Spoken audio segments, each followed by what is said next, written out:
Hello and welcome in to another Thursday night football. And of course, after Thursday night football, that means another edition of the Vegas Square Gambling Show. It's been a heated pre-show. There's been a lot going on behind the scenes, but when the cameras come on and the lights go on, we're all best of friends here. And happy to have you guys aboard if you're tuning in on 12 Ounce Sports, the YouTube channel, or you can catch us on X as well when the replay happens. If you're there, hello. Of course, myself, the Vegas Square host, and Sammy Action, and Thomas the Mush Deets. Boys, before we get into introductions, I just have to say, winning week. That's all I got to say. Winning week for all three of us, all of us in the plus money column. And let's just give ourselves a pat on the back for that one right there. Golf clap, golf clap. Golf clap, golf clap. Fantastic. We have Sammy Action. We have Thomas the Mush Deets. Sammy, I'll point to you first. How has your week been in not only sports gambling, just life in general? The week has been phenomenal. I mean, every week is great, right? But this week in particular has been outstanding, both personal life, gambling life, and the Deets is back. I'm happy to have the Mush back on the show. I missed him last week since I missed the show, and then he missed the show before, so I'm glad to have him back on camera. And no matter how much we argue off camera, we are always the best of friends. So I hope that gets portrayed. And it's a lot. You guys. And we do argue a lot. That is true.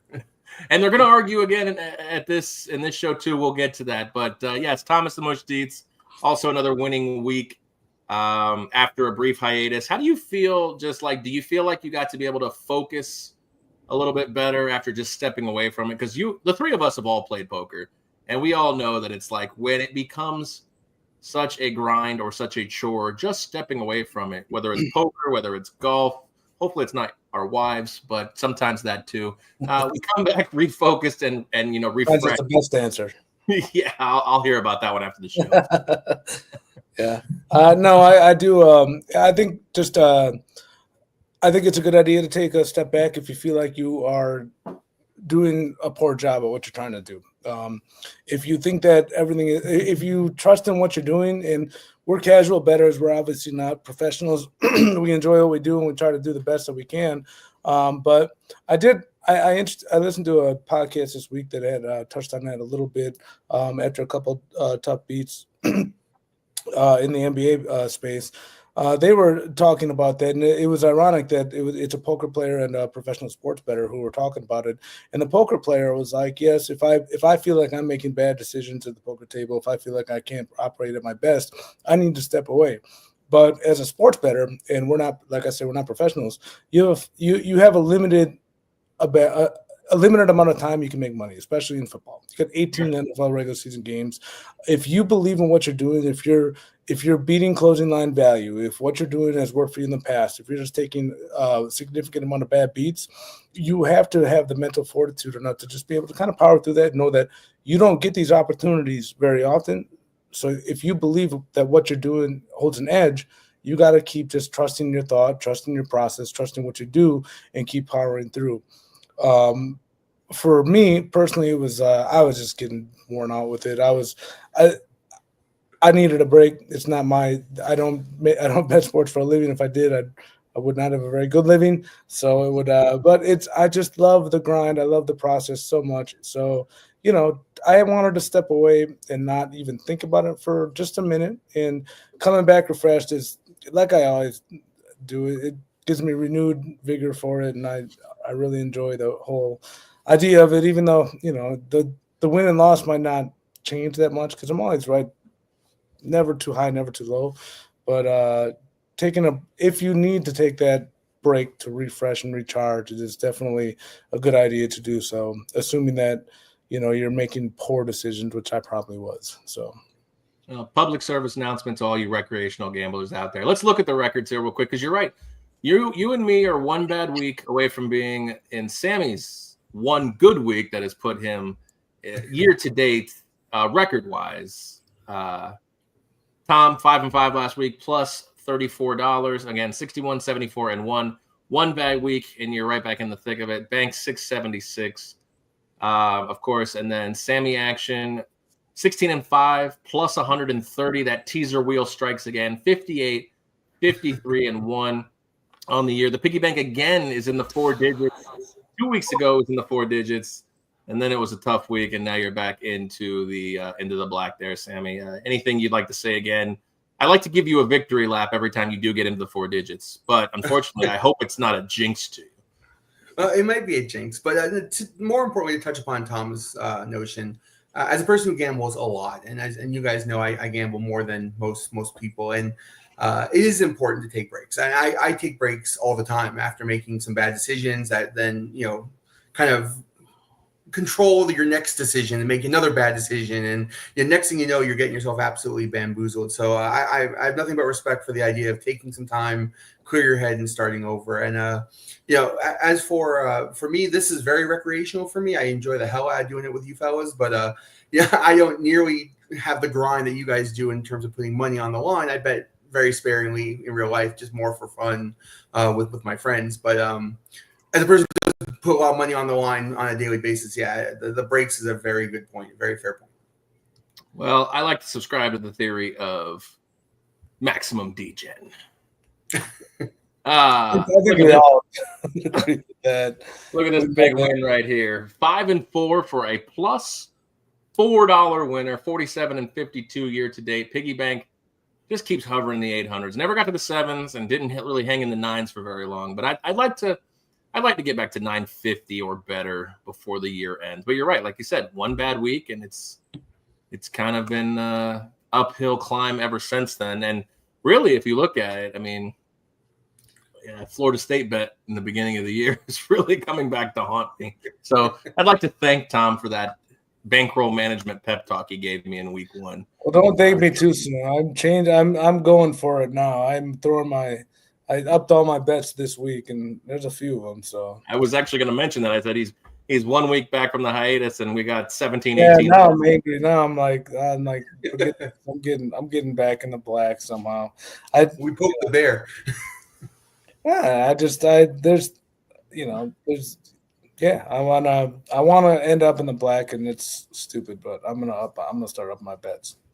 All right. Well, before we get into the bets, let's talk college football playoff, the rankings, the new bracket potential, everything. It's always so tough to kind of predict this out because every week it seems like a team we've pretty much penned in loses. Looking at you, BYU. SMU gets big win after big win, but it doesn't mean a damn thing because they're still sitting on the outside. Now they're talking about Boise State potentially getting an AQ bye with being the highest ranked 4th conference champion, even though it's not a Power 4. Boise State is now in the mix to get one of the top 4 seeds as being a conference champion and also being highly ranked. So this thing has gone a little bit more left than we expected. I know that we looked at BYU. Now Colorado is coming into play as well if they win out. Let's go down it here. These aren't not the seedings, but these are the actual rankings right now. Oregon, Ohio State, Texas, Penn State are the top 4. Indiana, Notre Dame, Bama, Miami, Ole Miss, Georgia, Tennessee, and Boise are your 12. Just outside is SMU, BYU, Texas A&M, and Colorado of realistic playoff contenders. Then you have Clemson, who may also get in there, but then it's 3 lost guys. And of course, there's there's Army at 19, who every time they win a game just don't seem to really move up that much.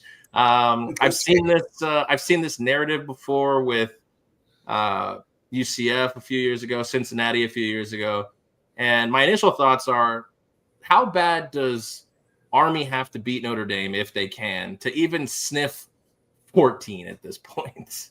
They got no shot at getting in this thing, and it's sad. If they beat Notre Dame, they will get in. I actually think they'll go undefeated and go in, but they're not going to beat Notre Dame. Well, I mean, foreshadowing your picks here, but I don't know. It's tough. I mean, I feel like a 9-0 team should be, in the 13-14 range, even if it is Army at this point. Aaron, they haven't played a team in the top 100.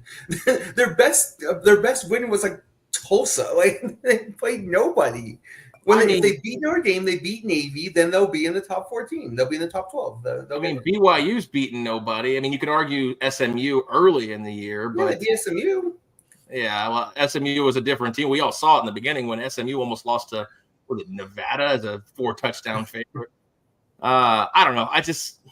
Army needs more love, and I'll beat the drum for Army, and we'll talk about them here in a little bit. But the question I really have is Oregon is like in the worst spot right now because they're on bye this week, Tom, and the two of their like direct competitors in the Big Ten are facing off against each other. Like, can Oregon fall out of number one despite not playing if Ohio State or Indiana throttles the other? No shot. They're the only undefeated team in the country with that has a realistic chance of being number one in the playoffs.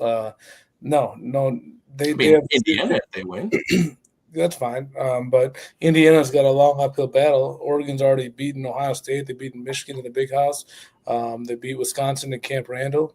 They can sit here and relax, enjoy their whatever they do in Oregon, and know that they are just in the driver's seat for this whole thing. So Oregon has nothing to worry about. They are the only team that is really just, and them. I kind of feel like Ohio State is too, but Oregon's the only team that is just sitting here laughing at the whole thing. They're like, watching everything play out. They might. It's ironic. They're the by far and away number one team in the country. And usually you would think a 12-team playoff would hurt somebody like that because you want less teams, but they're watching these guys beat each other up, going after with this and that. Like they'll get the bye easily in the first playoff round, and they'll get to watch these teams kind of beat up on each other and just kind of sit back there, kind of like an NFL style playoff, and just know that they've beaten everybody they have to. They're comfortably ahead. They're going to have a Big Ten conference championship game to prepare for that won't matter much for them, and they'll be able to rest on their laurels and enjoy their first bye.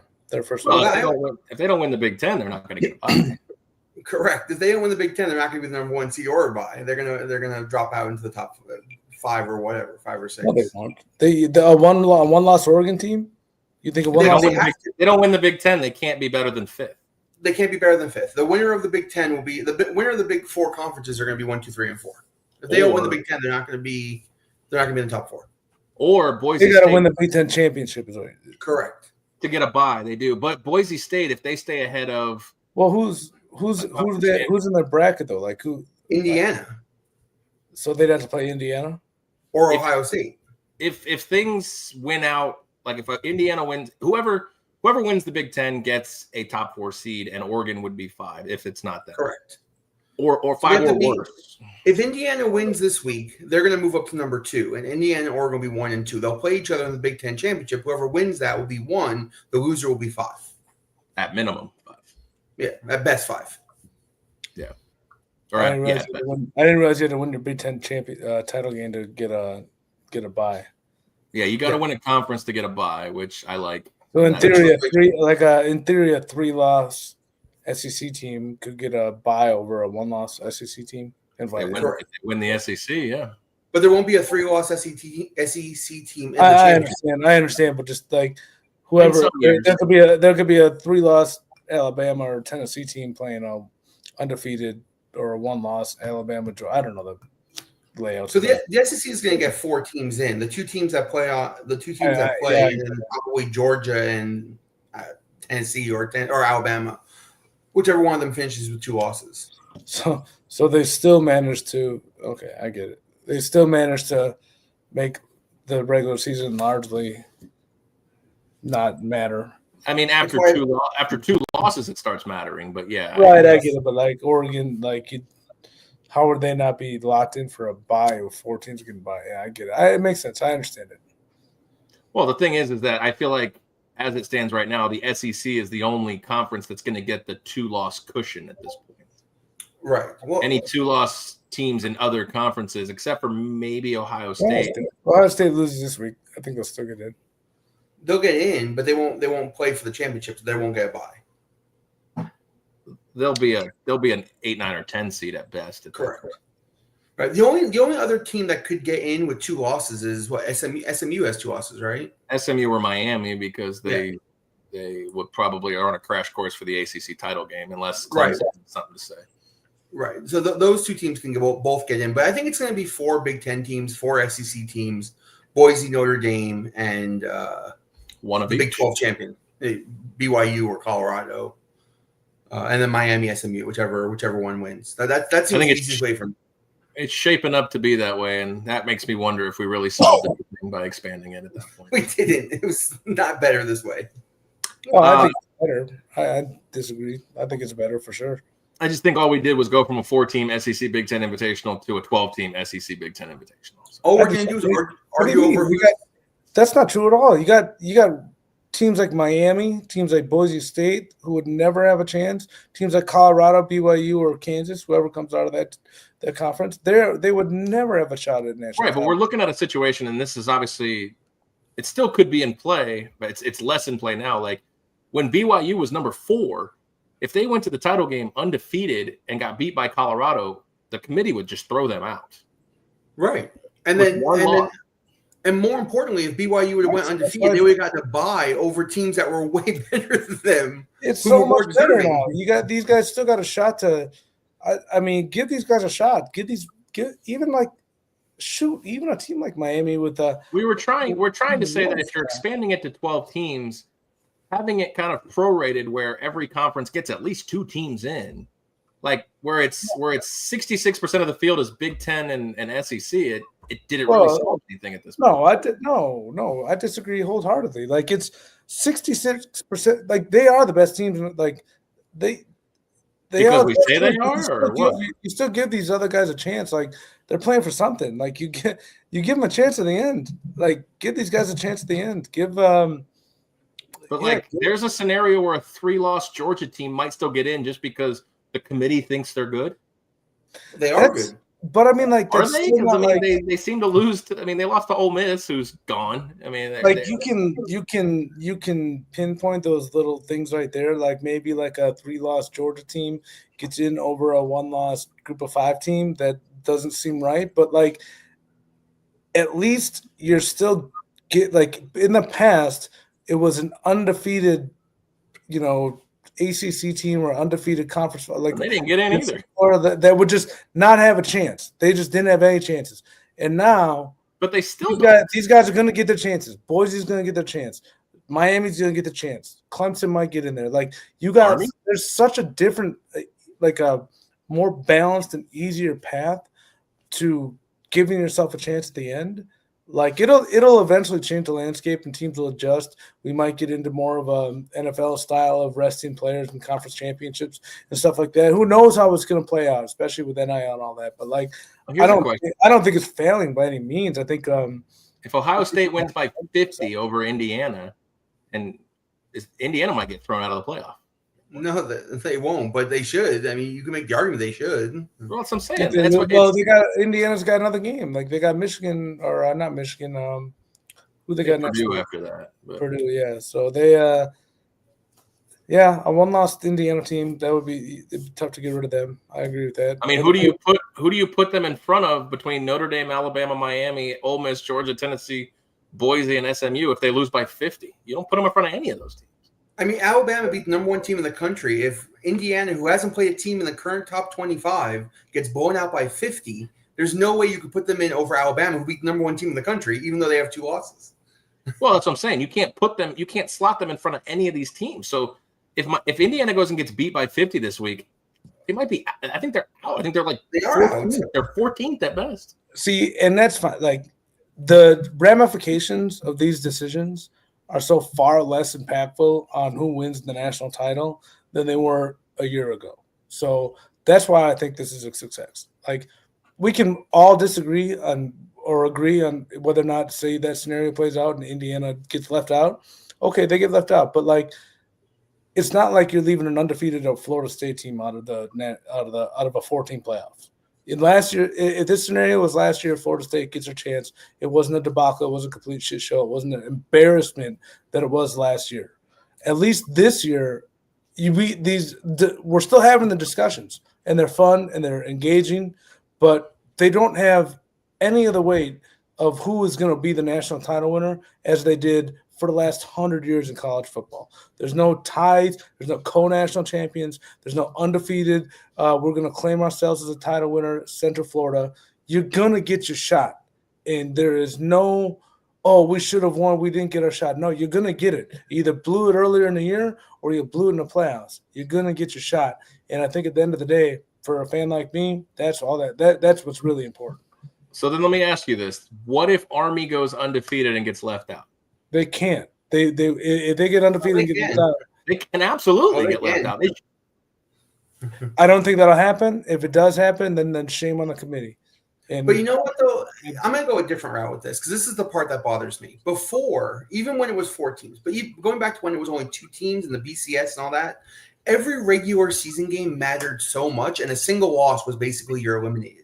Now we're talking about eliminating a third loss team because the first 2 losses didn't eliminate them. They're still kind of in play. And that kind of bothers me about the regular season of college football. It used to be so impactful to have a loss. And now you can get 2 losses and I don't know who you were, though. To me, what bothered me more, and you can talk about schedule and all that stuff, whatever. What bothered me more was when these teams would go undefeated and not get a chance to play for it.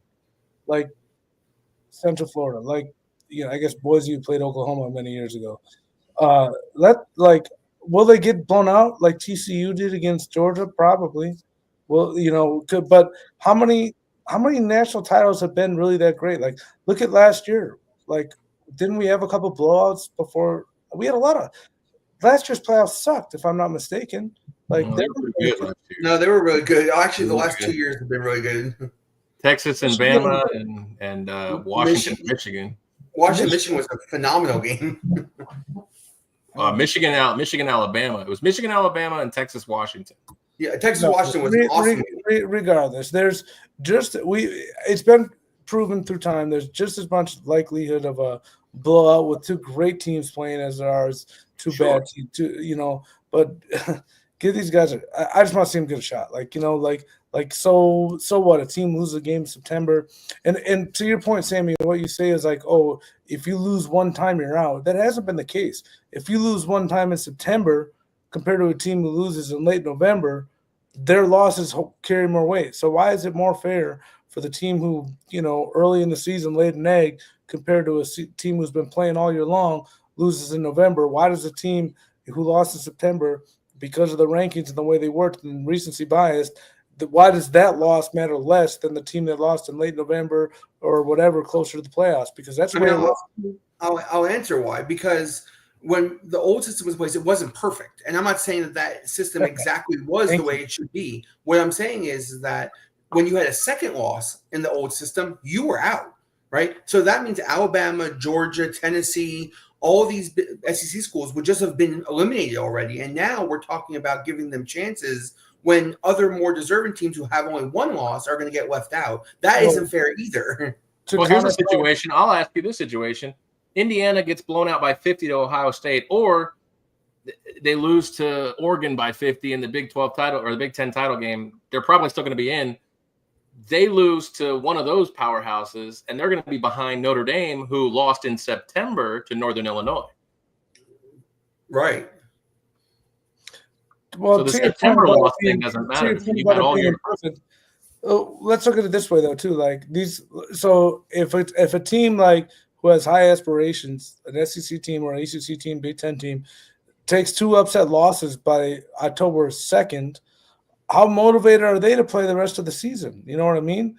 Like, so how far do we carry these weights of these teams to go undefeated when obviously, if you lose 2 teams, if you're a team with national title hopes in the old system and you lose 2 games, heartbreaking games, hard-fought games by the middle of October, and you're supposed to go through another 4 to 6 games. I mean, like, how much easier was it for the teams that are still playing for something against those teams. I think it's going to create. I don't think it'll create less of a competitive atmosphere through the regular season. I think it'll create more of a competitive atmosphere because teams still will have these things to play for, other than just personal pride. Because at the end of the day, if you're an SEC team and you lose 2 games, you're done. You got literally nothing to play for except for personal pride. It's not true at all. Alabama lost 2 games by October 19th, and they're number 7 in the country. I'm saying in the old system. In the old system, college football is built off of rivalries. I mean, the Iron Bowl takes place every year on the last week, one of the last weeks of the season. You're telling me Auburn and Alabama aren't up to play each other, regardless of how many wins and losses they have? Personal pride, like personal pride. Like these teams should have. If you lose 2 games early, you should still have more to play for besides just personal pride. And so losing 2 games early is okay, but losing 2 games late is not. I'm not saying none of it's okay. I'm saying this system is still way, way, way better than the system that's been in place hundreds of years. I don't know if I agree with that because I don't want to. I think most of the country doesn't want to see a 66% or greater field of Big Ten and SEC. I mean, SMU.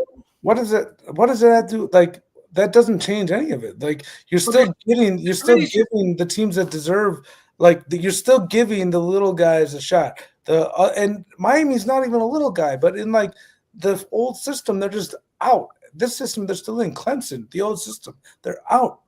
They still got chances. Like we're almost to Thanksgiving, and these teams still have shots that we would never be talking about. Conferences right now, there are 4 teams for 1 spot. And in the SEC and ACC, especially the SEC, there's 6 teams for 4 spots. What he's saying. Because this system isn't perfect, you want to go back to a system that was way worse? I want to implement a system similar to March Madness. You win conferences, you get in. If you play for a conference title, you get in. And then you can fill it with at-large at that point. But the problem with that is you're getting more – so – as we make it more mediocre, the games become worse. And everything is mediocre. We're talking about the top 12 teams in the country. We're not talking about that, Tom. If Army gets in, they're not a top 12 team. If SMU gets in, they're not a top 12 team. Mediocre. We're not talking about top 12 teams. The problem is that the committee continues to overrank these SEC teams because that's what keeps them relevant. Like, Georgia is we agree Georgia's better than Ole Miss and Tennessee, but they can't put Georgia over Ole Miss because they beat them straight up. Carson Beck has been very mediocre. I agree with you. I don't agree with Sammy's take that Georgia's what are we doing here? Mediocre. I want this, that, the other. My God, we just want good football teams and teams that are deserving. These kids deserve it. We're not talking. How do we determine deserving, though? I don't think Georgia's one of the 12 best teams.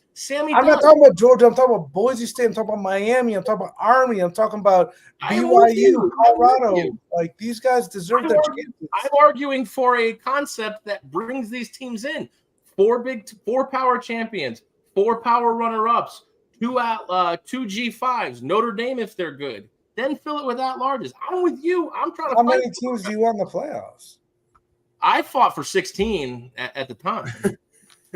So the problem is that right now, if in the rankings, BYU is 14 and Colorado is 16. Neither of them are a top 12 team.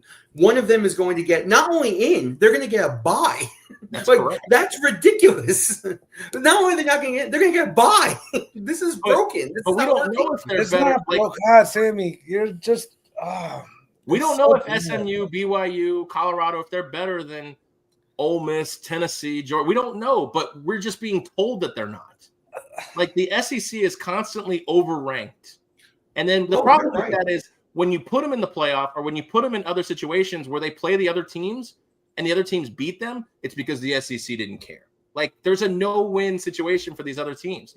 It's better than it was, and it's better because we have more. It's not necessarily better because we have quality. We're having the same conversation. Quality is a subjective term, and I'm sorry, but I can't get on board with that. Like you can't just say, "Oh, God, I can't have this conversation." So in round 1 of the playoffs, if the playoff games are good and they're competitive, then I'll agree with you, Tom. But when round 1 of the playoffs happen, all the games are blowouts, it's not fun. We've had how many Super Bowls have been competitive? Of the 50-some Super Bowls we've had, how many of them have been competitive? I would say less than half. have been legitimately competitive. So this idea that if you just put, oh, we're going to do a computer formula and allow everybody to get screwed just because I'm a fan. I want to sit on my couch and I want to see a 3-point game and it come down to a Hail Mary at the end and tons of good plays. And that's the only way I'll accept this system. It's a complete joke. It doesn't work that way. I mean, you got like, these are like, I just feel like I look at it from an athletic standpoint. If I'm an athlete, if I'm one of these kids who have went undefeated, like you can't overlook last year and how messed up that was on the system and say like, oh, that was okay because we got a couple decent games in college. You could have put 20 teams in the playoffs and your chances of decent games would have been the same. It doesn't matter. Like allowing computers and polls and like these stupid committees to decide who is the best teams and because of the strength of schedule, blah, blah, blah. The more you let these computers in to decide who is the better teams and more deserving, the more messed up it gets. Like if a team's in their games, let them play for it. They've taken the computers out of it. It's a committee.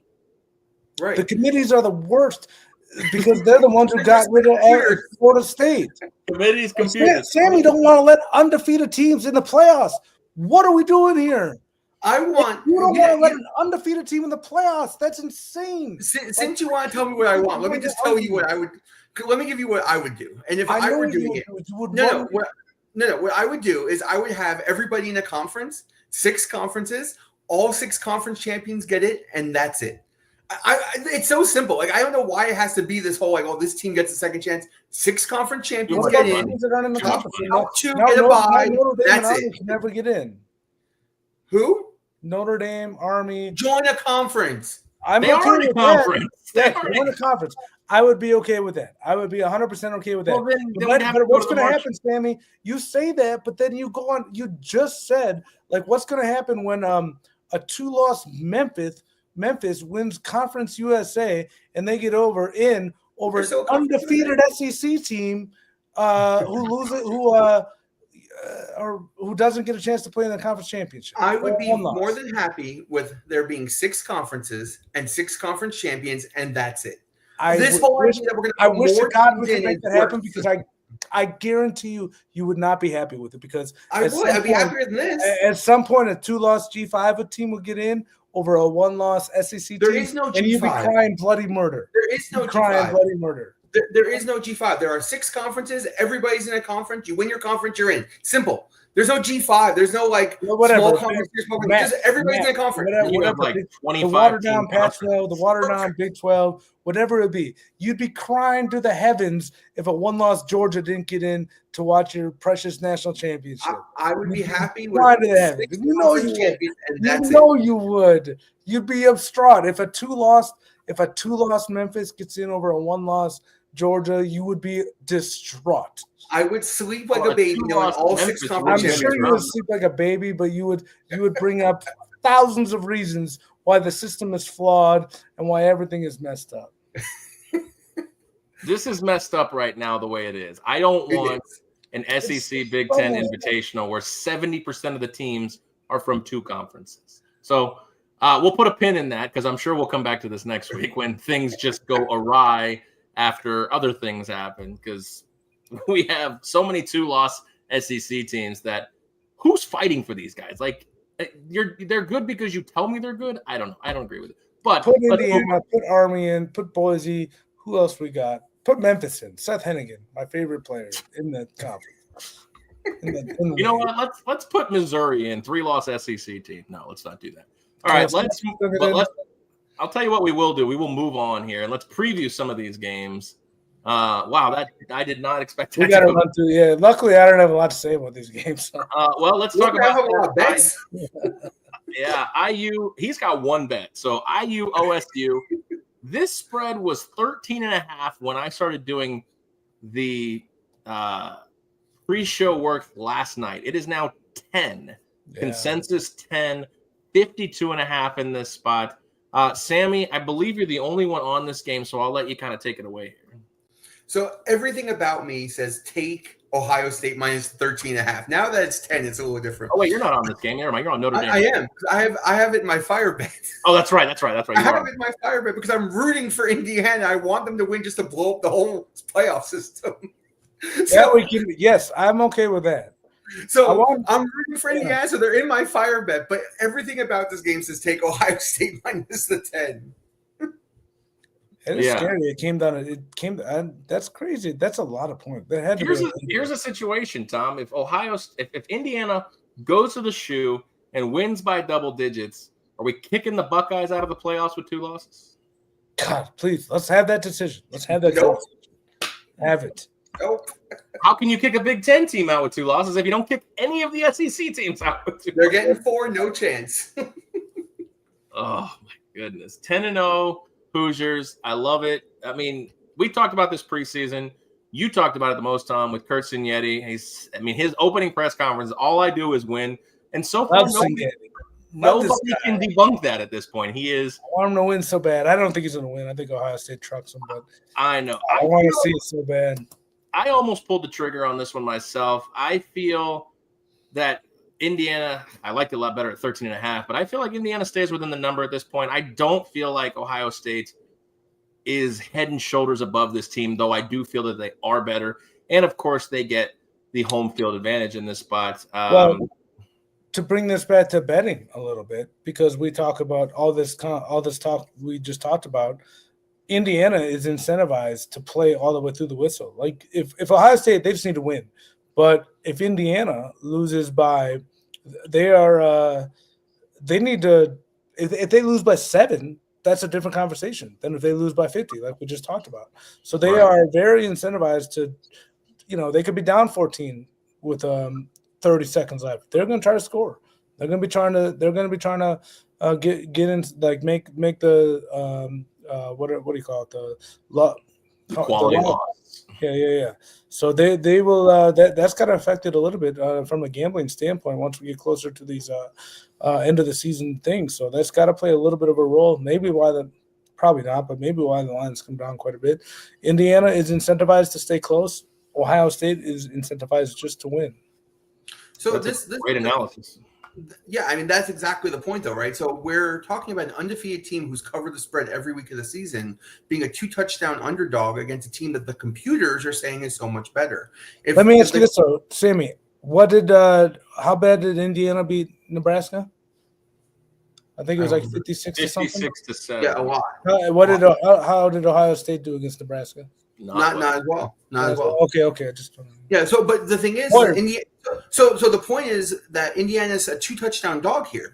If the computers are right and who you play matters, strength of schedule, who's on your roster matters, Ohio State should blow them out. If they just give the kids a chance is right? Let's see what they can do on the field, and Indiana will keep this game close. I'm on the side that I think Ohio State blows them out, but I'm looking forward to the game. Yeah, it'll be a fun one. All right, Army at Notre Dame. This one currently going off at 14.5 consensus, total 45.5 in this one. If we're gonna fight for Army at this point, you and I, Tom, I mean, we're rooting for the Service Academy at this point. This isn't your typical Service Academy, and Notre Dame just keeps rolling at this point. We can make fun of NIU at this point all we want to, but you have to look at Notre Dame as a shell. Their best win was the first game. Their worst game was the next game after that. But everything in between has been solid performance after solid performance from Notre Dame. I mean, I understand Florida State is a shell of itself, but beating them by 40 points, I look at Army in this game, and as much as I want them to win, Notre Dame's defense is so good, and I think their offense is good enough just to keep them at bay. What are your thoughts on this game with the Black Knights trying to creep up little by little in these polls? Well, I'll go. I got a bet on this one. I got over 44.5. I think I want to believe Army has a chance in this one. I want to believe that their rushing attack can come through with this one, and they can with their quarterback rushing the way that he does and everything that they do. I want to believe, but they haven't looked great in the last couple of weeks. Their quarterback's been injured a little bit. I think he's been okay now, but Notre Dame is just a truck right now. Riley Leonard is playing so well.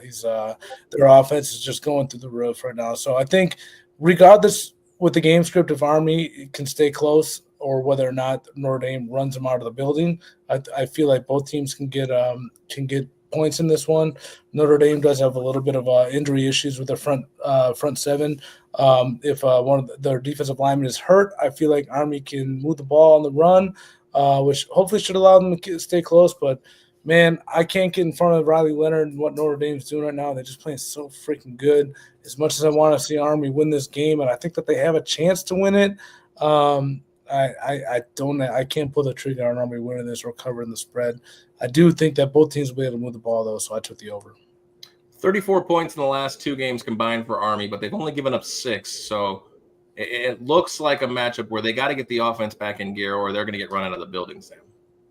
Yeah, this is a men against boys situation. I know the Army Academy, they're soldiers, they're real men. Our soldiers, boys. Unbelievable. On the football field, this is a good squad versus not a good squad. And Army has struggled against mediocre teams. They've struggled against bad teams. They've struggled against teams that barely compete. They're not going to struggle. They're not going to be able to dominate the way they've dominated these bad schools with a team like Notre Dame.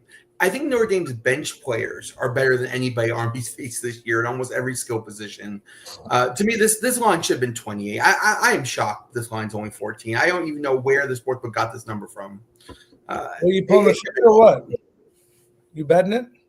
I bet it. Oh, yeah. I bet. Not only did I bet, I made my biggest bet of the year in college football, 44 to win 40 on this one. Oh, you do this one? Yeah. You guys both are on this one. Yeah. You have Army plus 14 or Notre Dame minus 14?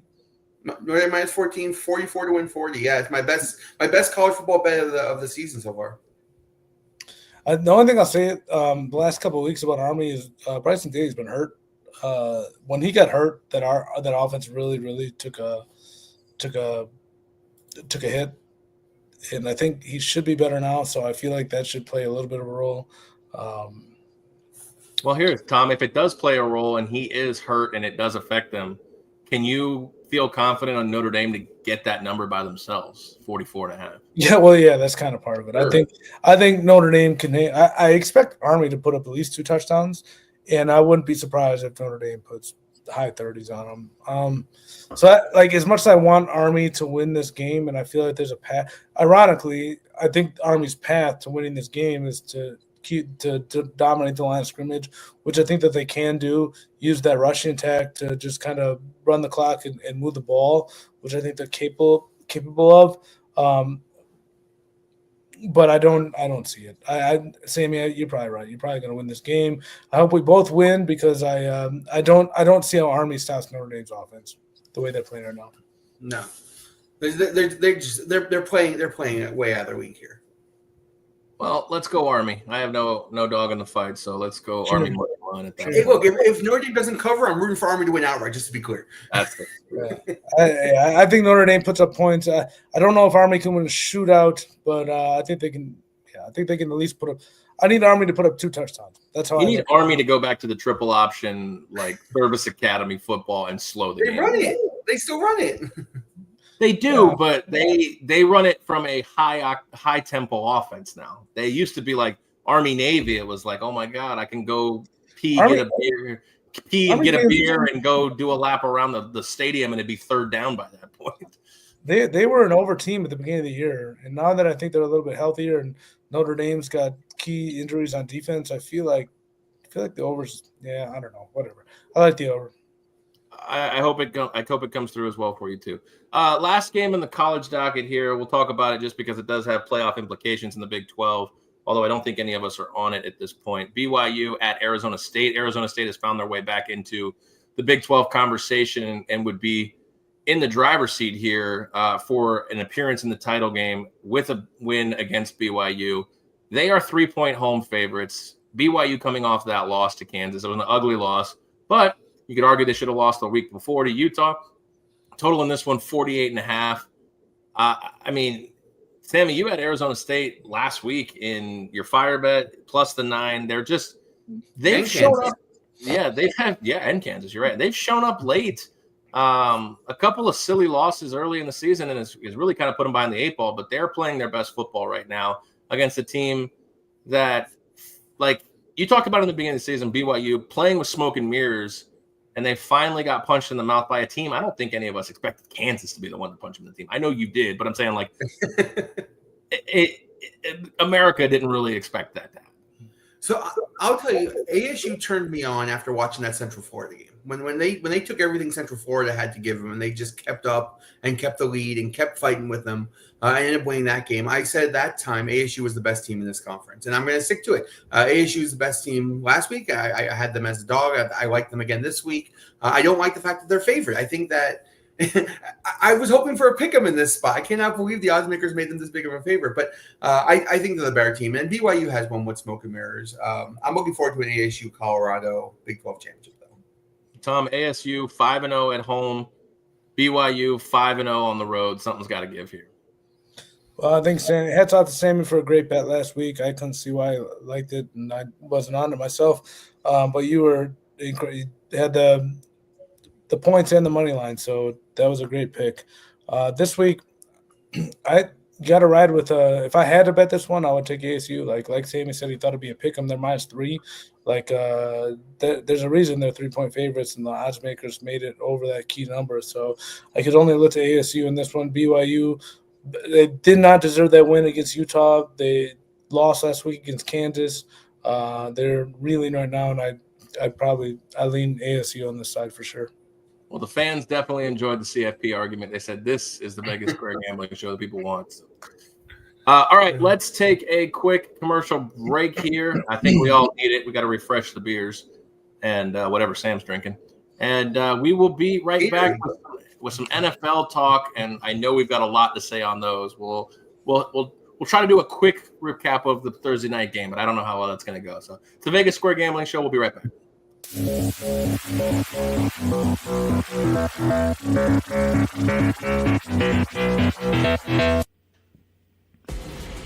Need tickets to that next event? Well, at 12 Ounce Sports, we've got them with soccer anywhere in the world. Tickets to any venue, any sport. Want to go to NCAA or NFL football matches? We've got them. Baseball at every level. Every Power 5 matchup is available. Don't forget, costumes and paint are optional. What's that? You want to go to Broadway? We have those too. Want to jam out? Every concert, every artist. That's right, at 12 Ounce Sports, we've got the tickets for less. 12ozsports.com/tickets. That's 12ouncesports.com/tickets. Welcome to MyBookie. You're ready to create an account and start making money. And we're here to help. And remember, you can get a bonus of up to $1,000 on your first deposit. Now you're ready to bet. Just go to mybookie.ag, visit the sportsbook, click on your bet, and input the amount you want to risk or win in the bet slip. Yes, it's that easy. Just remember, at MyBookie, you play, you win, you get paid. America, get back on track with Dust Pod's Performance Stabilizer. When applied to roadways, it kills dust and strengthens the integrity of the road. Easily applied by mixing with water. Dust Pods is the future. And polymer stabilization. Call 1-833-DUST-PODS or visit dustpods.com today.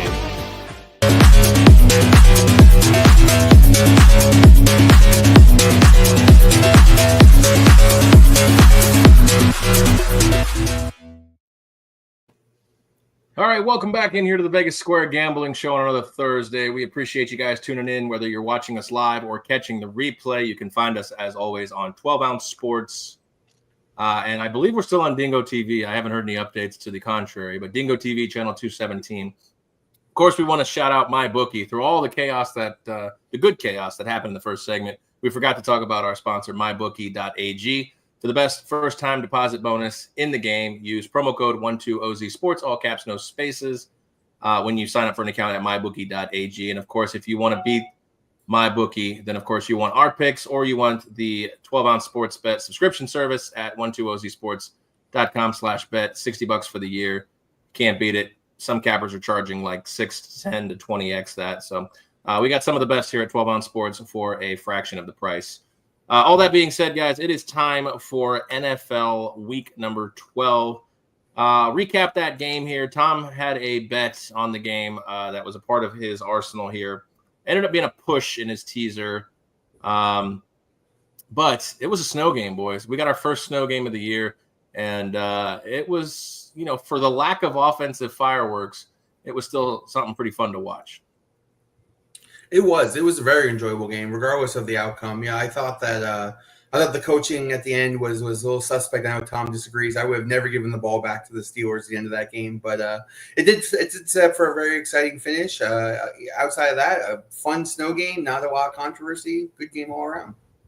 It did look, Tom, like the Steelers basically let him score in an attempt to get that ball back, and I thought they did too, but I don't know how anybody can have that opinion given the state of the field goals the last 3 weeks with Denver getting theirs blocked, a chip chop, Chicago getting theirs blocked, easy kick, and the possibility of losing the ball in the snow and giving Jameis 2 more downs with the ball. Like, yeah, that's fair. Jameis Winston with the ball is always a wild card. It card. was a similar thing with Dobbins last week with San Diego. It was like, or the LA Chargers. It's like people are like, "Oh, you gotta go down." I'm like, that might have been the case, like even as close as last year. But the rates of these teams that block these field goals, and part of it is the rest may or may not call your center getting hammered.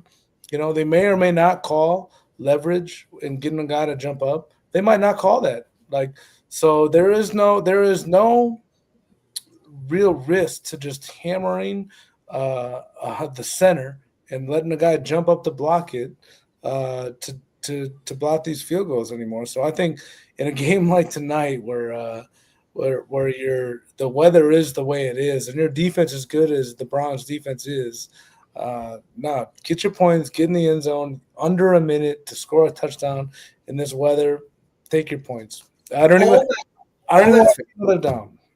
Oh, that's fair. But if I'm an NFL coach and I'm an NFL player, I want the ball in my possession with my execution deciding the winner or the loss. I don't want my defense on the field having to hope to execute. I want my offense to just execute. All fair points, but you're losing. It's not tied. You're losing. I understand. So if you fumble, and that's a very good possibility, you have a quarterback by Jameis Winston, known for turnovers. Amongst other things. I have zero issues with them in this particular single situation getting the touchdown. You're not making them, and no, it'd be tough to kick a field goal anyways, but you're not making them try to get to the 40 or 50 to kick a prayer field goal. They got to get in the end zone. I get it. Under a minute. I would prefer to take the points and leave less opportunity for mistakes to the other team because I don't want to leave it up to a kicker. Even a chip shot like that. I wasn't saying you. I was saying take a knee, make them use their timeout, take a knee, get the clock down to 20 seconds, then run a play. You can still run the ball into the end zone on third down. And if you don't already been stuffed there a handful of times earlier in the game by that. And I think I'm just saying there was better ways to handle that last drive. It worked out, so it doesn't really matter. They won. They were the better team tonight. I'm happy for them. I had no action on the game. But if I'm a player, I want the ball in my offense's hands, making my execution matter at the end, not the defense. I think if you're a player, you want to get points when you can get it too. And I'd be hard pressed to find a player that would disagree with at least getting the touchdown at that point. Whether or not they try to let him get it or not. Oh, they should have just knelt. It shouldn't have even been a play. They should have had James Winston kneel, make him use timeout. There was no play to be run. Not in that weather. I mean, not in that weather. Get your points. Make them drive 80 yards. Get your fantasy points. They won, so it worked out. All right, let's move into this week that is upcoming. We'll start with Detroit at Indianapolis. Current line in this one, Lions road favorite of 7.5. Total in this one, 50.5 points. The Lions get another break here. They are on the road, but it's a dome. I mean, the Lions have just been beneficiaries of incredible scheduling, for lack of a better word at this point. I don't. Are any of you guys on this game? I think I'm on it. One of my I think favorite. you're on it. Yeah. So why don't you lead us off here? I'm on the Colts plus 7.5. I think that what the Colts do, Lions have a lot of injuries on defense. They lost another big part of their defense this week. Their green dot guy, their middle linebacker, his name is escaping me. I had it written down, but I don't know through it. Yeah. That is a big deal to what they can do on the rushing side of defense. So I think that the Colts are going to be able to run the ball pretty successfully. For all of Anthony Richardson's faults, Jonathan Taylor is a much more efficient, better rusher when he's behind center, and that's because they utilize his rushing attack with it. And I think that is going to hurt Detroit, where Detroit is vulnerable right now as far as injuries. So I'm not saying Colts are going to win this game, but I do think that plus 7.5 right now on the road. Colt buying the Lions a bit at a high point right now. They've been blowing everybody out, living large, they're loving life. A game that doesn't really mean much to them right now, non-conference away game. Yes, it's in a dome, but I think that the Colts' strengths will play to the Detroit Lions' injuries right now on defense, and I like the Colts to hang inside 7.5. I think really at this point, Sam, the only way, in my opinion, and this has to be the game plan for Shane Steichen, is you're not going to outscore the Detroit Lions. You have to, not with Anthony Richardson at quarterback. You have to play the defensive game of your life in this point, and it kind of leads me to feel like this game's under 24-21, 23-17 kind of thing. I agree with you, but I like the opposite. And I'll tell you what. The Colts have a bottom 5 pass defense. They have a bottom 5 overall defense. They have a bottom 10 rush defense. You're putting them in a situation where they're facing off against one of the most explosive offenses in football. And the only way I think they can win is if they outscore them, because they're not going to stop them. They haven't proven to stop anybody all season. So while I don't have any action on the game, I was more leaning towards over than either side. I can see the Colts pulling the outright upset here. And I can see, Tom was talking about this earlier, Anthony Richardson played his best game as a pro last week. If he improves off that and plays even better this week, you could see him putting up some big numbers. When he plays well, he's tough to stop. I don't know. I feel like over is better than the side, in my opinion. It seems like, I don't know, teams that aren't that impressive on defense have kind of held them. I mean, LA in the beginning of the year wasn't impressive on defense. Tampa Bay has an okay defense. Arizona, those were earlier in the year, and then they just go on this incredible streak. I mean, Minnesota even gives up 31 to them. But then Green Bay, an average to better to average defense. Houston, average to better to average defense. They seem to be able to hold them somewhere in check that if Indianapolis can put up 20, I think Tom's cover's in play. Yeah, I can definitely see that situation playing out. If they put up, I'm trying to talk myself into the under here, but I don't think I'm going to pull the trigger. I just think, for me personally, I think that Detroit is at a very high point in their season right now, so we're buying the very high. Colts are still a little bit on down point, and those injuries are just piling up for the Detroit defense, and I think that it's gonna affect them at some point. The Jacksonville, they couldn't take advantage of it. I think a team like the Colts, they got a good coach. I think that they can they can take advantage of the weaknesses that are starting to pile up for that Detroit defense. I hope you're right. I mean, Indianapolis has only reached 30 points once, and it was in a loss. But they're averaging 21.5 points per game, and just had to rally to beat the Jets last week. So to your point earlier, Texans have a top 5 defense as of right now. So I don't know that they were mediocre when they played, but they're not mediocre right now. All right, fair enough. Okay, that one I could have gotten wrong, but I thought a lot of these other teams are. I said average, not necessarily mediocre. Right? But I mean, you can mishmash those words. All right, we got to move along here. I have nothing on this game, but I basically wanted to talk about Kansas City because we don't really talk about them coming off of a loss. They are 11-point favorites on the road, total in this one 43 against a Carolina team who suddenly is on a winning streak. Bryce Young has come back, and it's nice to see him winning, I guess, for lack of a better word. It's nice to see him doing well, at least in the W column. Statistically, he's okay. He's not doing anything that's blowing us away, but 11 points is still a lot to lay on the road. I don't care who you are, if it's Kansas City, or is this a spot where Kansas City's just maybe they're like, okay, we've been knocked off the pedestal, and we don't want Carolina to hang around with us this weekend. How do you guys feel about this one? So I think this is a really dangerous spot for the Chiefs. I think that there is an upset alert on this game for sure, and not because I think the Chiefs are going to play poorly. I just feel like this is the type of situation where you come off a really tough loss, and now all of a sudden you're playing a team that you should beat. And we've seen this happen a million times before, where they're now looking forward to next week, right, where they have a tougher game, and they just completely overlook a tough team on the road here. I want to say Carolina's coming off a bye, if I'm not mistaken. Yeah, so they've had 2 weeks to prepare for this. 2 weeks and a bye. Wow, 2 wins and a bye. Yeah, so I mean, Carolina has everything to play for here. I'm not betting Carolina because I like money, but outside of that, I feel like this is a dangerous spot for the Chiefs. Though I can see them being upset here. Yeah, I agree. Carolina or nothing. Mahomes doesn't cover these large spreads traditionally. Carolina is playing better. They kind of have nothing to lose at this point. They're still not even out of the playoff race at this point, which is kind of crazy. Chiefs could get Pachenko back, which is that could be something, but this is just classic Chiefs play with their food. They don't cover these spreads. I'm a Sammy. I don't know if I could actually put money on Carolina, but it's hard. Carolina or nothing. You can't put Carolina. You can't bet. Speaking of liking money, you can't like money and bet the Chiefs in these spots because they don't traditionally cover them. I feel like a perfect 10-team teaser leg, but I digress. There you go. Calling an audible here because we don't give a damn about the Cowboys and Commanders. And I noticed that when the picks came in, we're all on this game. New England at Miami. Miami, a 7.5-point home favorite. 46 in this one. And if you look historically, I know this is a new regime, but if you look historically, New England just loses this game. It's later in the year. It's cold. It's gross up in New England.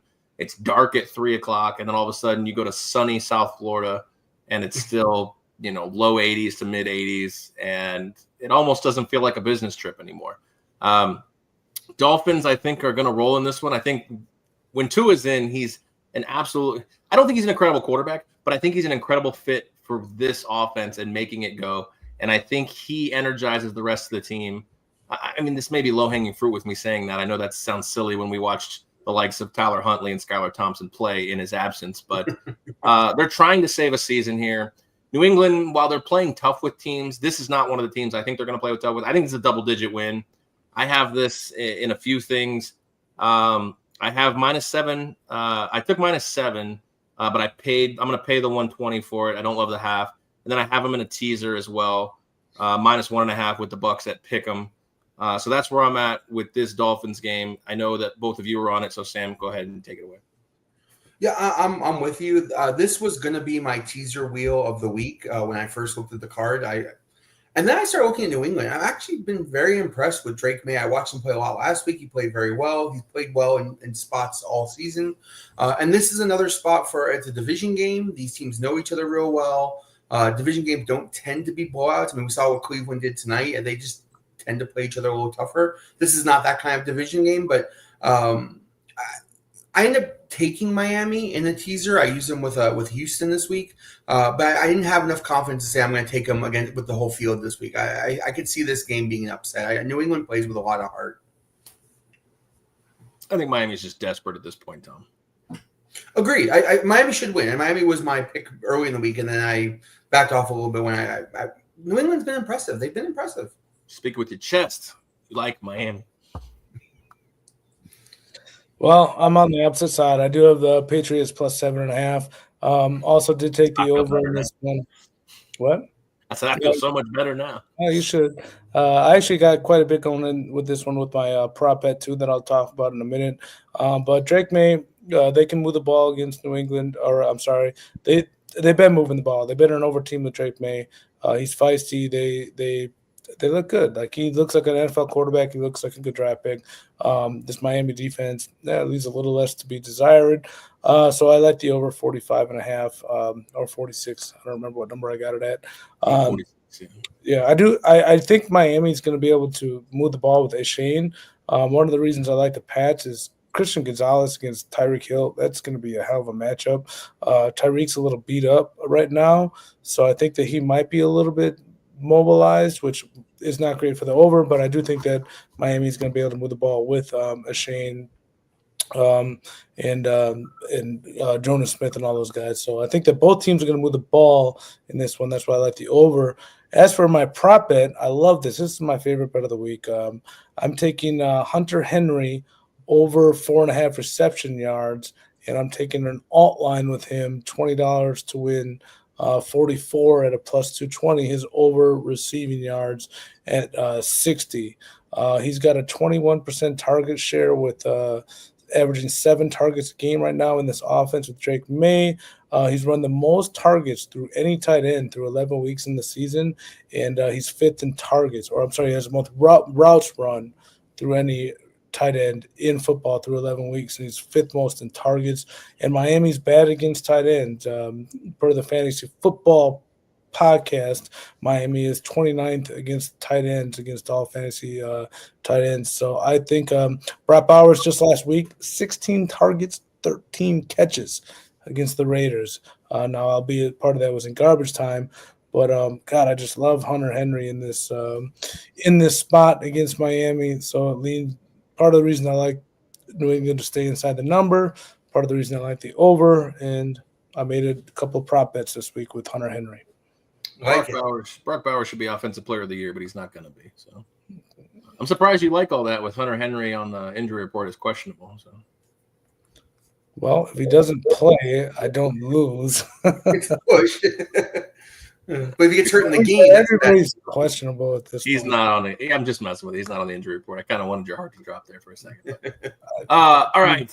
The battle of the Dietz household, Mush versus Mrs. Mush. San Francisco at Green Bay, 49ers at Packers. Line is up to Packers. Boo. Line is up to that one. I can't true that guy. Sammy, this is a battle of the co-host here. I forgot. Sammy's a 49ers guy. I just saw your Facebook post with you and your wife and your big ass chain. That was what. That was at the NFL draft, by the way. We bought those at the NFL draft when it was here in Vegas. Why don't you wear it on the show? Yeah, you should have worn it on the show. Chain? I'm gonna wear it to work one of these days. Mark made me wear a tie last week. Oh, how dare he? No, I wanted it was a lucky tie. So, Mark, I know you're watching. Thank you. The tie brought us good luck. We beat your Bears. Barely. We didn't deserve it. We'll take it. Line 3 in favor of the home team. It's up to 3 now? It's up to 3, but I know you took it at a different number, and we'll honor that number. Total in this one, 46. I bet it personally, too, because 46.5 here. Why don't you start it off? I mean, you would have known more about this than any of us. I mean, you know my feelings on Jordan Love, and I don't want to get you fired up right away. Yeah, I know you guys hate Jordan Love. You guys are a bunch of haters. I get it. No, to me, this is all about the injury report for San Francisco. Yeah, you're right. It is up to 3. I bet it at -2 because I was afraid Bosa's not going. He's not been ruled out yet. Brock Purdy took himself out of practice today. He can't throw the ball. He's likely to be. I kind of hope he plays because he can't. He's got a shoulder injury and he can't really play right now. Green Bay, we got our problems. Jair's probably out. He's out for a while, which really sucks because he's our best. When he's our number 1 cornerback. When he can't go, our defense really hurts. We lost another guy in Cooper. I'm not worried about Love like you guys are. I feel like most of his issues are primarily injury related.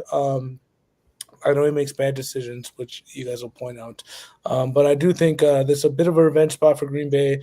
LaFleur, God, he's just a fantastic coach. I think he's in that Shanahan realm now. I mean, I know they're from the same tree, but you watch what he does. You watch these breakdowns on ESPN and YouTube and all this stuff, and the way he schemes people open is just incredible. So, yes, I'm on Green Bay -2. I jumped on it -2 because I thought it might go up if we get bad news with Brock Purdy and the rest of the Niners players, but Niners are just not themselves this year. They're like it's been there's just Fred Warner. Oh, I had a good stat. Fred Warner. He's been targeted 30 times. This is per Adam Chernoff in the in his podcast. Guy's been targeted 30 times in the last games. You know how many times he's given up a reception? 30 times. Every time he's been targeted, he's a linebacker. I get it, but if there's any coach that could scheme that up and get Jordan Reed, Josh Jacobs, Tucker Kraft against a guy like Fred Warner in the flat or in the shallow post there, it's Matt LaFleur. Like Fred Warner is playing very bad. He might not play; he's hurt too. But for me, this is mainly injury based. Niners are not themselves this year, and if Purdy is hurt, they're in trouble. So I took the Packers -2 or 2.5. If you're looking for a historical edge in this one, it's head-to-head 6-4 in favor of San Francisco. Against the spread, it's even at 5-5. And the over-under is the last 10 is 4, 4, and 2. So historically, it's been pretty even. But Shanahan is daddy to LaFleur in the playoffs. But this isn't a playoff game, Sam. That was with Rodgers. I love throwing that interception. Darnell Savage, you catch that interception. We don't have to listen to this anymore. So everything points to Green Bay in this spot, right? They're home. They're healthier, although they're not healthy. And they're the winning team right now. They're 7-3 on the season. But desperation and injury are what pokes the bear more than anything else. And the Niners are real desperate. They're 5-5 and on the cusp of not making the playoffs. And they're injured. And they're basically being told they're not going to win this game. They're the dog in this game, despite having probably a superior roster when all healthy. So for me, I'm not betting this game. I'm rooting for the Niners. Obviously, I mean my wife's a huge fan, and I know Tess is a big fan, so I'm rooting with her. But and this is a dangerous spot for the Packers. I think that even with backup quarterback, even with no Bosa, I think the Niners nothing would make the Niners season better right now than absolutely trashing Green Bay to get their season back. Do something they're used to, yeah. When Bosa went out last week, that's when Geno took over. You're right. Like I think they can handle a lot of injuries. Bosa's not playing, and that I think that might be. He's got a sniper bullet wound after last week after putting that MAGA hat on. I don't think he's actually hurt. I think he got shot. You think he got shot? Maybe his ear's bleeding. We'll give him a diaper. Yeah. Fight. All right. So, Sammy, you weren't on this game though, right? No. All right. Let's move on. Hopefully it's a good game. That's all that matters. No dog in the fight. We hope we get a good one. Let's move to the primetime football games as we got about 8 minutes till the picks here. Philadelphia and Los Angeles, current line. Philly road favorite at -3. Total in this one, 49. I'm playing a little bit of an exhaustion here. I mean, Philadelphia's been playing on a high lately. They've been playing incredible. I know they have a little bit more in terms of rest right now playing last Thursday. LA they are the epitome of an average team. They show up when they're supposed to. They play down when they're not. I know they beat New England when they were supposed to, but this team to me just doesn't feel like a sexy team, even though they're in LA. I took the under in this spot. I feel like Philly's due for a little bit of a regression in terms of point scoring, even though they're head and shoulders above the LA Rams right now. And I can also play into the fact they might just continue their winning ways and win this game 31-3. So I'm taking the under in this spot, primetime game, a defense in Philly that's just absolutely incredible, and hoping either LA can also play defense or they can just roll over and die midway through the second. So this game has 10 of the last 11 games these two teams have won. And while Philly has looked amazing, and I've hammered them, I've been betting them like crazy. Every week I've had them. I had them in a teaser wheel. I've had them straight up. They haven't played anybody outside of Cincinnati. Like they played Daniel Jones. They played Jameis Winston. They played Jacksonville, whichever quarterback they had. They played whatever that garbage pail in Dallas was, right? And then, of course, they had a good game against Washington last week. But outside of playing against Joe Burrow, they don't have impressive wins, in my opinion. Washington was pretty impressive. I should say that. That was also at home. This is in LA. They're facing their best passing attack they're going to face probably since week I don't know, 6. I feel like the dog is live here. I like the Rams. I think the Rams beat them. I 100% agree with you that they're live. I'm hoping that for sake of scoring, there is lack of. I don't think there is lack of. I think that the Rams will be able to score, and I think the Eagles have been proven not to be easy to stop. So I don't know if this will be an under spot for me, but I like the dog. I'm rooting for the Rams. Well, I opened up the piggy bank against your theory here. So, Tom, how you feeling? That's okay. I'm rooting for the Rams. Eagles look real good right now. That secondary has come. Their 2 rookie cornerbacks are looking real well. But I can't get behind either one of them. I like McVay against Sirianni as a coach. I like Stafford over Hurts as a quarterback. But the Rams offensive line scares the Jesus out of me. I don't know if they can stop Jalen Carter and company. And when you couple that with that Philly defense, I get it. They hadn't played anybody, like Sammy said. And even when they beat Washington, Daniels was hurt. So I'd like to think they're not as good as they have shown the last few weeks. I hope that is correct. I hope Sammy is right because I don't want the Eagles to win anything. But for me, at this point, I have no action in the game. But I would like to see the Rams keep it close for a multiple of reasons. Win the game, actually. That's what I'm cheering for, but no bet. All right, 24-23 Rams. We'll call it now. I hope you're right. Game of the week, maybe. It's definitely the Harbaugh Bowl. We got Jim versus John, Baltimore at L.A. Current line in this one is Baltimore 3-point road favorite, total 51. You know that the NFL circled this one on their calendar when Jim took the job in L.A.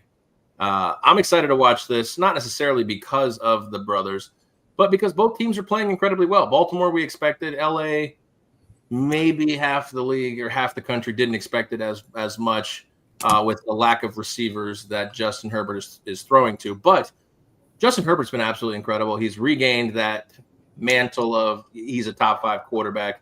I know he's had some injuries early he's been playing pretty damn incredible the last few weeks, in my opinion.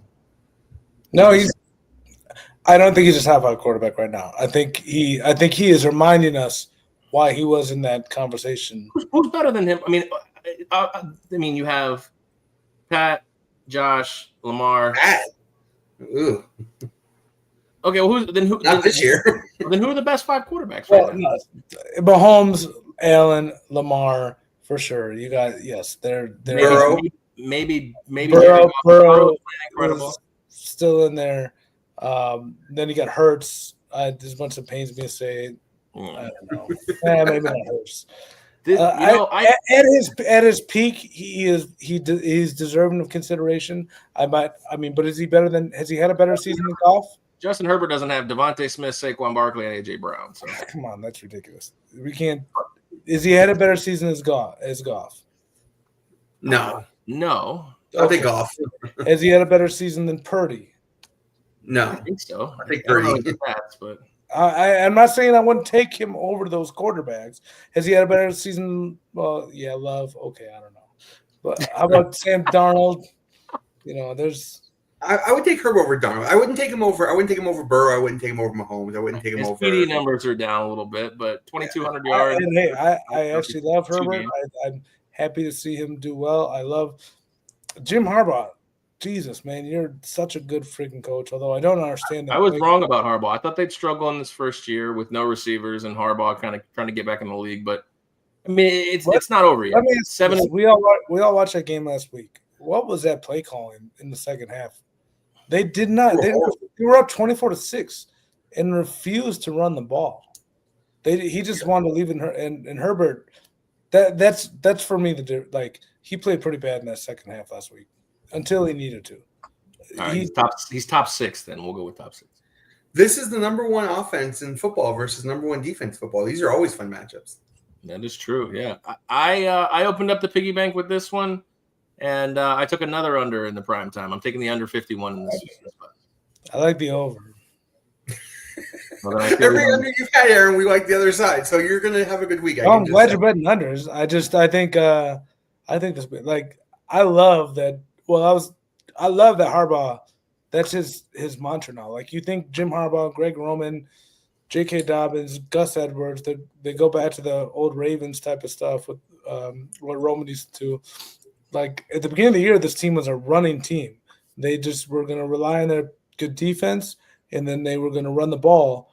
But you look at the last 3-4 weeks, they have let Herbert sling it, which to me, to your point, Aaron, and why I think that Herbert definitely could be in the conversation of the top 5 quarterback by the end of the year, is Harbaugh, who knows quarterbacks. He's a great quarterback coach. He's coached really good quarterbacks. He must love Herbert and think that and just love what he has to offer, because he is letting him sling it with or without weapons. And I think McConkey will get there. I think Will Dissly is a good tight end. Quentin Johnson and Josh Palmer are very serviceable wide receivers. But I think I love the fact that Sandy, he's letting him sling it. So I love the Chargers team. I think they can make waves in the playoffs. I like the over in this game. I didn't bet it, but we'll see. J.K. Dobbins revenge game. I think this is going to be a fun one to see. Like if they everybody revenge game. It's J.K. Dobbins, Gus Edwards, Greg Roman. They're all over there now. Yeah. Well, the way you beat the Ravens too is to throw on them. So I'm expecting scoring like crazy lately. I don't think they're due for a regression. So I'm glad. Hold on. What'd you bet it at 20? What is your bet? 51, under 51. You bet. What'd you bet? $22? No, but I can if you want to crossfire it. I do. Let's just skip the juice and we'll take it at $20 each. Personal bet and piggy bank bet. Well, I have it on 11 for my piggy bank, but we'll do a personal. Lock me up for 11 on the piggy bank and $20 personal. All right. Ooh, a little action right now. All right. Push finally a little action around here. Push the button. Action Sammy refuses to bet us, so we'll have to take the action. Yeah, you call yourself Sammy Action. Who has the most bets for the season? I'm just asking. I haven't looked at the numbers. My guess, I have the most bets of the season. I'm sorry. You have 112, and he has 100. No. We're not letting this slide. No, you do not have the most bets of anybody. I appreciate your teaser wheel. What you do, I think it's a decent strategy. But you don't get credit for that bet for every single one of your bets. He's got a point there. And you don't. They're all separate bets. And no, you are not. No. If you were making straight bets, you wouldn't be making a teaser wheel. I think even with the teaser wheel, he has like 25 more bets than you. I have you at 58, 53, and 1, which is 112 bets. He's 61. The majority of your bets are 135 teaser wheel. And it's locked in. And to be fair, you're betting both sides of one game. So, I am. And I understand it's a teaser, and I do like the strategy. I think there's something to it that I'm actually going to look into going into next year. But it's not. But I also bet all right, we got to move on. We got to move on. We got like 8 minutes left, and Tom's got a lot of picks. I'm not going to go into details on them. All right. We got 8 minutes left in the show. Tom, we'll let you start it off. I know you have a lot of picks. We'll give you a chance to explain them. Sam and I have less picks. So, Tom, you'll start it off. Here's your graphic for your first set of picks. This is college. Tomorrow night we're going to UTSA. Temple just really sucks. They've lost by 46, 22, 28, 27 to 48 points. UTSA has averaged 40 points a game in their last 5 games. Give me them minus 16.5. Arkansas State, basically UL Monroe is a bottom 25 team in the country. They allow 40 points per game in the last 4.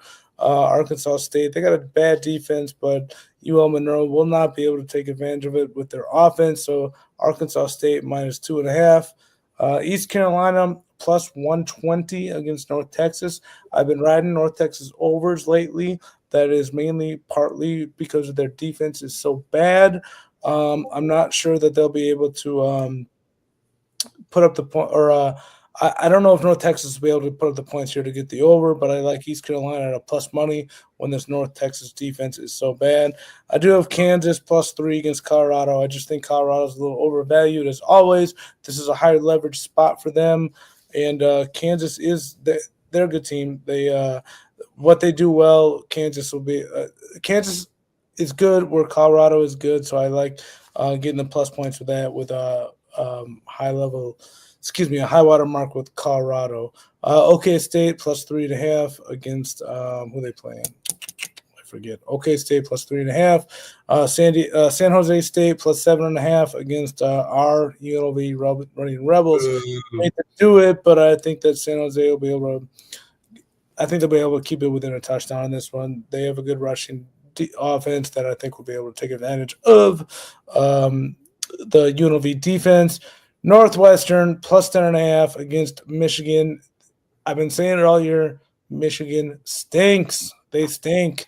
The total in this game is 36. I was going to take the total under 2, but you get Northwestern, who just stayed within the number against Ohio State a week ago, playing Michigan now, who's way worse.